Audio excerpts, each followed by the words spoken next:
Hello, good morning student. How are you all? I hope you are doing well. और मैं ये समझती हूँ कि मेरे सारे बच्चे, उनकी फैमिली पूरी तरह से सिक्योर होंगी फ्रॉम कोविड। और कोविड से सिक्योर रहना हमारे लिए इसलिए भी ज़रूरी है क्योंकि अगर हम कोविड से सिक्योर नहीं रहेंगे तो हमारी फैमिली, हम कुछ भी हो सकता है। आपको पता है कि आज के टाइम में बहुत ये जो नया वाला स्ट्रेन आया है, दिस इज नॉट गुड। और ये बहुत ज्यादा क्या है आपका कि इसमें ये नहीं है कि एज मटेरियल है या कुछ है। इसमें किसी भी एज के बंदे को कुछ भी हो रहा है तो बेटर है यू शुड क्या आपका protected, you should protected, you should stay in your houses. You don't move out from house without any reason. और अपने बड़े जो आपके पेरेंट्स हैं या फिर आपके जो दादा दादी हैं उनको तो प्लीज उनको बाहर बिल्कुल मत भेजिए। चलिए, इसके साथ ही हम लोग अपनी लास्ट क्लास में हम लोग पोर्टफोलियो मैनेजमेंट के बारे में डिस्कस कर रहे थे, विच I was already told you guys कि क्या कहते हैं portfolio is what? Portfolio is a क्या आपका is a basket in which you can organize the क्या आपका different kind of things taken very beautifully। इसे बोलते हैं आपका बेटा क्या आपका portfolio concept। आपने खुद देखा कि portfolio is what? तो portfolio का मतलब होता है कि जहाँ पर हम लोग ultimately अपनी खुद की choice के डिफरेंट चीजें लाकर उसके अंदर क्या करते हैं, मैनेज करते हैं बहुत अच्छे तरीके से।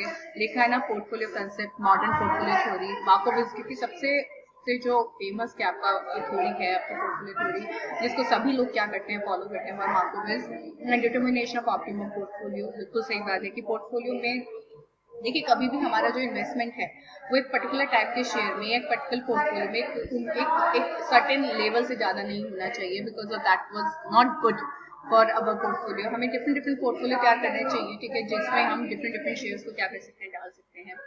एंड सिंगल इंडेक्स मॉडल, ठीक है, बिल्कुल सही बात है कि इसमें आपका single index model and multi index model.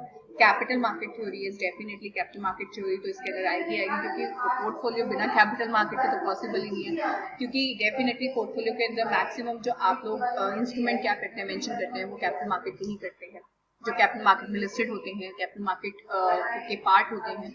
And the portfolio performance measurement definitely, क्योंकि देखिए सीधी सी बात है, जो आपका पोर्टफोलियो मैनेजर होता है ना केवल पोर्टफोलियो को कंसीडर करता है बल्कि पोर्टफोलियो की परफॉर्मेंस को भी क्या करता रहता है, मेजर करता रहता है, क्योंकि वो उसकी जिम्मेदारी होती है कि जब भी उसको ऐसा लगे कि एग्जैक्टली ये पोर्टफोलियो सही तरीके से क्या नहीं कर रहा है, परफॉर्म नहीं कर रहा है, तो अल्टीमेटली इमीडिएटली वो उसको क्या करे, स्विच करे। तो ये सब चीजें किसकी जिम्मेदारी होती है, आपकी पोर्टफोलियो मैनेजर की जिम्मेदारी होती है, ठीक है। इसके साथ ही next slide is part A, investment fundamentals. तो सबसे पहले investment is a commitment of fund to one और more asset that is held over some future time period. Definitely आप ये देख सकते हैं कि मैंने क्या बताया कि investment is commitment of fund. आगे मेरी बात समझ में कि इन्वेस्टमेंट क्या है, कि जब हम कहीं पर अपना पैसा लगाते हैं, चाहे वो एक असेट के अंदर, चाहे हम एक से ज्यादा असेट्स के अंदर, ठीक है, बट किसके लिए, फ्यूचर टाइम पीरियड के लिए। समझ में आ रही है मेरी बात? किसके लिए लगाते हैं हम लोग? फ्यूचर टाइम पीरियड के लिए लगाते हैं कि फ्यूचर में हमें उससे क्या होगा, रिटर्न होगा, चाहे वो वन टाइम रिटर्न होगा, चाहे वो हमें पीरियोडिक रिटर्न होगा, पर होगा। क्लियर हो गया? क्योंकि इन्वेस्टमेंट हमेशा हम एक क्या कहते हैं, एक मतलब सिंगल टाइम रिटर्न के लिए नहीं लगाते हैं। सम टाइम इन्वेस्टमेंट हम लोग ऐसी करते हैं कि ठीक है, आज मैं जैसे मान के चलो कि आई क्या कहते हैं कंस्ट्रक्ट अ हाउस। आगे मेरी बात समझ में, उसमें मैंने अपना बहुत सारा पैसा लगा दिया उसको हाउस को कंस्ट्रक्ट करने में, एंड देन उसके बाद क्या कहते हैं आई लेट आउट क्या आपका दैट हाउस। आगे मेरी बात समझ, विच आई ऑलरेडी कंस्ट्रक्टेड।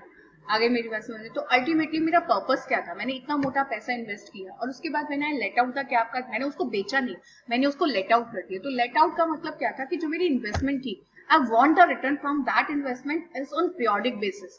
आगे मेरी बात समझ में, इसका एग्जाम्पल जैसे मैं आपको बताती हूँ, एक 60 साल का व्यक्ति है जो अल्टीमेटली रिटायर हो चुका है और उसको उसका जो पीएफ है उसका पैसा मिलता है, बहुत मोटा पैसा। क्लियर हो गया? क्योंकि आप लोगों को पता है कि आज के टाइम में पेंशन, हम उसका एग्जांपल लेकर चलते हैं कि उसको पेंशन नहीं मिल रहा है, उसको पीएफ मिला, बहुत मोटा मिला उसको पीएफ। अब वो उस पीएफ का क्या करेगा, क्योंकि उसको पता है कि अब उसकी जो पीरियोडिक क्या कहते हैं आपकी इनकम थी वो खत्म हो चुकी है क्योंकि वो रिटायर हो चुका है। तो अब वो क्या करेगा, वो अब उस पीएफ का क्या करेगा, क्योंकि आप लोगों को पता है कि वो इतना इंटरेस्ट आज के टाइम में अगर वो पैसों को इन्वेस्ट कर देगा तो इतना रिटर्न नहीं मिलेगा उसको एवरी मंथ, ठीक है, क्योंकि हमारे सेविंग अकाउंट पे 3 या 4% क्या है आपका इंटरेस्ट है, तो इतना मजा नहीं आएगा, ठीक है। अगर वो उसको एफडी करा दे तो एफडी भी उसको एक सर्टेन पीरियड के लिए कराना होगा, 6 मंथ, 1 ईयर, और देखिए आपका 5 ईयर और 10 ईयर। और उसका एजेंडा, क्योंकि 60 साल के बाद यू नो वेरी वेल कि हमें ये नहीं पता होता है कि हम कितना जी जाए, मे बी हम लोग बहुत जी जाए और मे बी हम लोग की लाइफ बहुत शॉर्ट हो उसके बाद।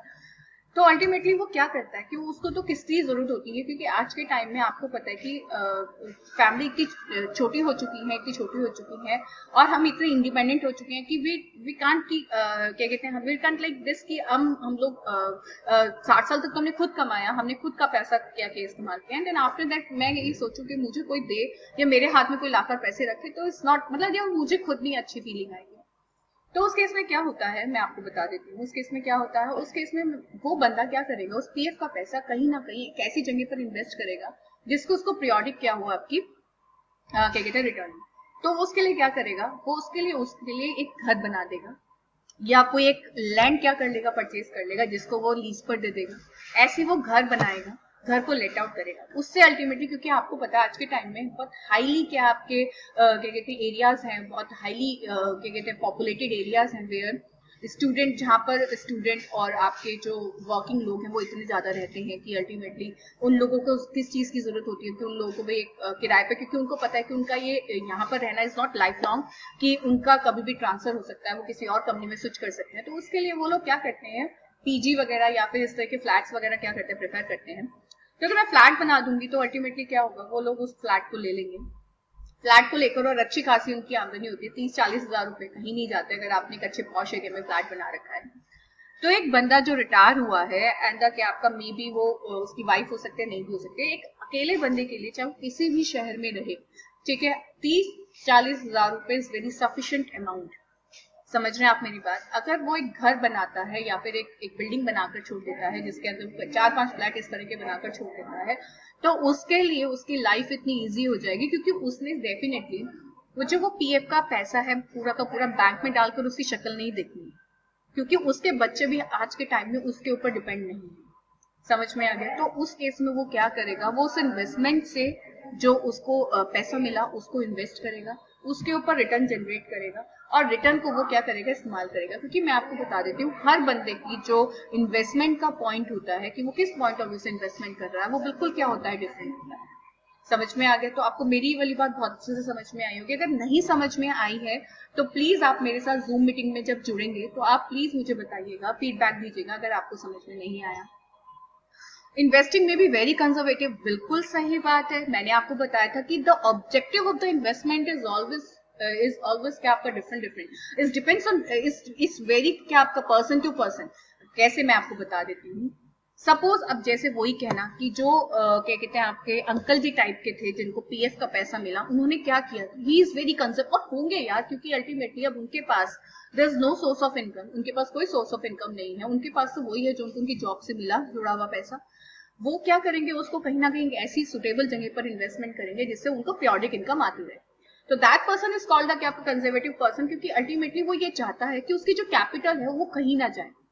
तो always they are invested in the capital oriented scheme. वो किसमें इन्वेस्टमेंट करना प्रेफर करते हैं, वो कैपिटल ओरिएंटेड स्कीम में इन्वेस्टमेंट करना प्रेफर करते हैं। इन्वेस्टिंग में भी वेरी कंजर्वेटिव तो आ गया, and as well as aggressive. अब मैं आपको बता देती हूँ ऐसे कौन होते हैं, लाइक मेरे पास है, आई एम 24 एंड 25, वैसे मैं इतनी की नहीं हूँ, आई एम 36, बट अगर मान के चलो कि मैं 24-25 साल की हूँ and I have lots of money, मेरे पिताजी मेरे लिए बहुत सारा पैसा है उनके पास, ठीक है, तो डेफिनेटली मेरा जो पॉइंट होगा इन्वेस्टमेंट का वो डेफिनेटली एग्रेसिव होगा। मैं ये चाहूंगी यार आज ही मैं सब कुछ कमा लूँ, ऐसा होता है। ये पता क्या, ये जो हमें हमारे अंदर जो शांति आती है ये हमारे समय के साथ आती है। क्लियर हो गया। तो मेरी जो इन्वेस्टमेंट पर्पस होगा वो मेरा क्या होगा, एग्रेसिव होगा, दैट इज स्पेकुलेटिव, कि मैं ये चाहूंगी कि यार आज ही मैं कहीं पे इन्वेस्ट करूं और जो महीने 2 महीने में मेरी इन्वेस्टमेंट क्या हो जाए, डबल हो जाए। इस नेचर का होता है आपका जो आप जिसकी एज क्या होती है, कम होती है। ये जो कंजर्वेटिव नेचर के लोग मिलेंगे मोस्टली आपको मिलेंगे जो बेसिकली आपके अबव 50, अबव 60 या अबव 70 इस तरह के लोग मिलेंगे। एंड एग्रेसिव नेचर का बंदा मिलेगा जो अबव 20 होगा। उसके बाद उसके दिमाग में एग्रेसिवनेस ही रहती है कि यार वो इतना ज्यादा सोचता नहीं है, क्योंकि उसको पता होता है कि अगर उसने खत्म कर भी दिया तो भी मतलब ही हैव द या ही और शी हैव द क्या आपका लॉट्स ऑफ टाइम, क्योंकि वो उसको जनरेट कर लेगा दोबारा। अगर वो फेल हो भी जाता है अपनी इन्वेस्टमेंट को एक राइट डिसीजन लेने में, तो भी उसके पास इतना ऑप्शन होगा कि वो क्या कर सकता है, उसका इस्तेमाल बाद में भी कर सकता है। And wherever the prospective investment is important to improve future welfare, definitely हम इन्वेस्टमेंट क्यों करते हैं, डेफिनेटली अपने फ्यूचर को सिक्योर करने के लिए। आज मान के चलिए कि ठीक है, I am a very good earner, ठीक है, एंड माई इनकम इज क्या आपका 80 और 90,000, ठीक है, समझ रहे हैं आप मेरी बात। अगर मेरी 80-90 हजार है, डेफिनेटली 80-90 हजार रुपए में पर मंथ खर्च तो नहीं कर लूंगी। मुजफ्फरनगर में रह के तो बिल्कुल भी खर्च नहीं होगा। मुजफ्फरनगर में रह के मैं 20-30-40 हजार रुपए वो भी मैं बिल्कुल खुले हाथ से खर्च करूंगी तो मेरा खर्च होगा, बट इससे ऊपर मेरा खर्च नहीं होगा, तब भी मैं उसका आधा बचा ही रही हूँ।